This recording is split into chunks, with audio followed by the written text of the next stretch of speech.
No kings. That's the chant. Clean, simple, feels powerful rolling off the tongue, but it collapses the second you hold it up to reality.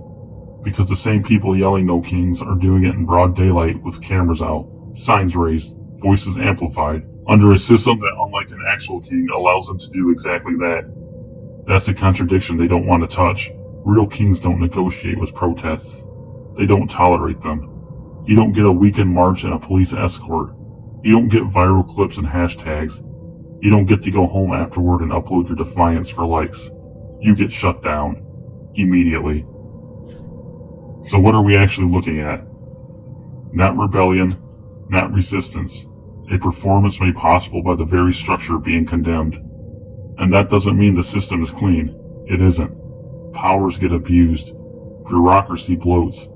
People in charge make decisions that deserve criticism. That's all real. But calling it kingship isn't analysis, it's laziness. It's taking a complex system and flattening it into a cartoon so it's easier to yell at. Because real oppression doesn't look like this. Real oppression doesn't hand you a microphone and a permit. Real oppression doesn't give you the legal space to gather, chant, record, and walk away untouched.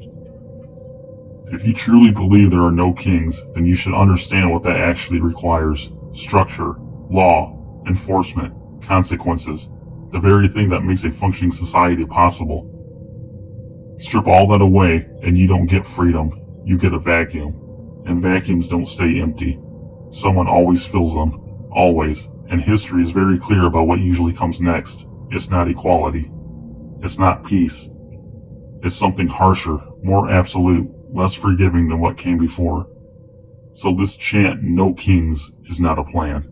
It's not even a direction. It's a release valve.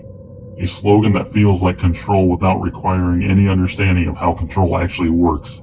Because rejecting authority outright isn't strength. It's avoidance. The real conversation, the one people don't want, is about limits, about accountability, about how power is structured, checked, and restrained without pretending it can be erased. That takes thought. That takes responsibility. A chant doesn't. And that's why it spreads so easily.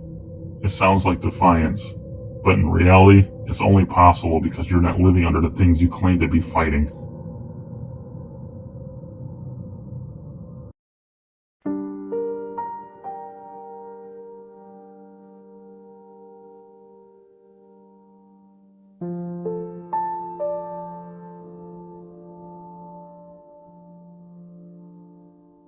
Tiny red dot on the screen